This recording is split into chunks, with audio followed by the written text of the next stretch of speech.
By the mid-90s, Hideo Kojima had proven himself to be a valuable member of Konami's game-making team. Despite his lack of programming expertise, Kojima's knack for gripping cinematic gameplay and deep storytelling helped create an instant classic in the original Metal Gear for the MSX2 system and Nintendo Entertainment System in 1987. Unfortunately, the game's follow-up, Snake's Revenge, was made without Kojima's involvement and failed to live up to Metal Gear's success. And when Kojima did make a sequel, 1990's critically acclaimed Metal Gear 2 Solid Snake, it went unnoticed by audiences who'd already moved on to the next generation of consoles.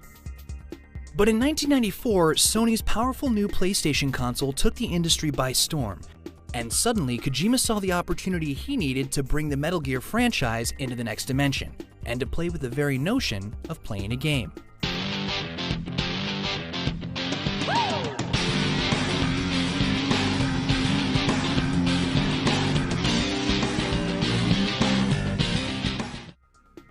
Production on what was to become Metal Gear Solid began in 1995.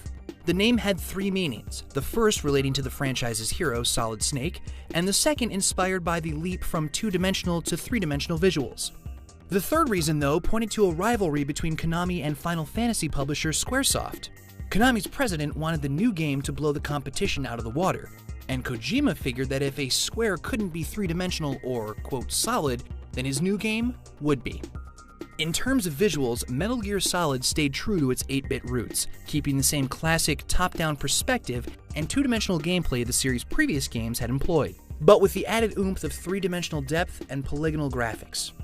And despite the new game's story picking up where Metal Gear 2 Solid Snake had left off, Metal Gear Solid featured some near-identical sequences, while Snake's moveset and inventory were more or less the same as well. In those ways, Metal Gear Solid seemed to make up for the fact that most gamers had missed out on Metal Gear 2 when it was released.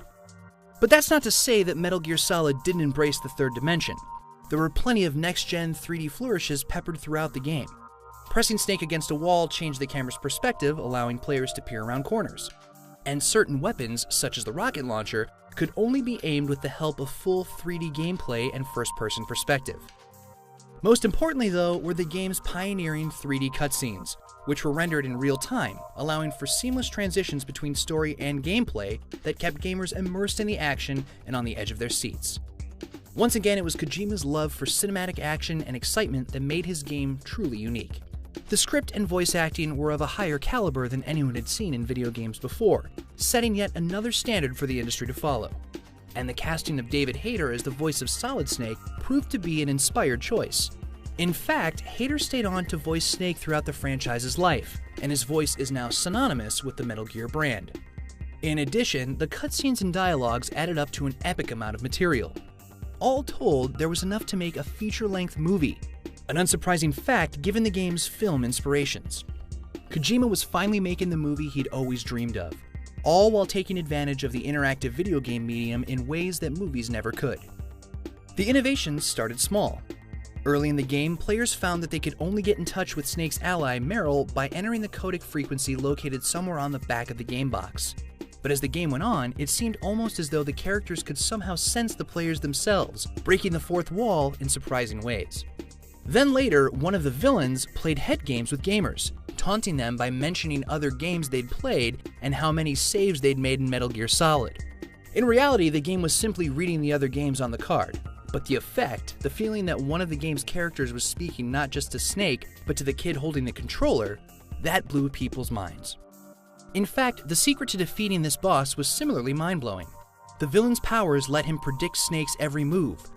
But if he could break the fourth wall to get into players' heads, maybe the players could break it right back.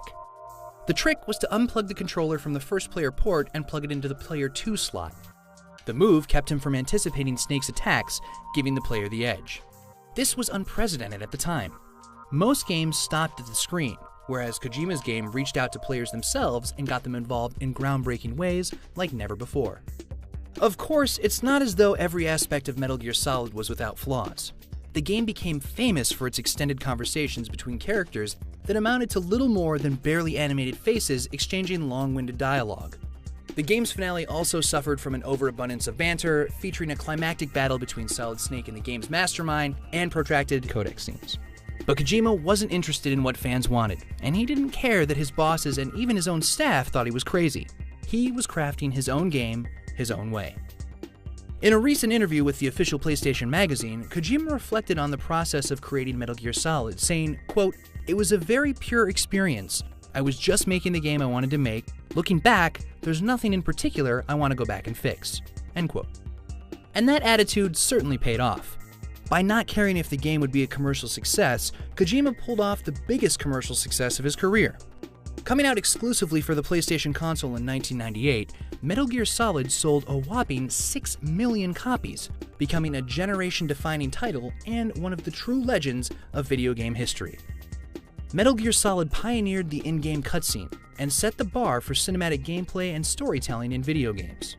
In fact, stealth-based games became a genre all its own because of Metal Gear Solid's influence, while the game justified the idea that developers could use their games to express their artistic visions.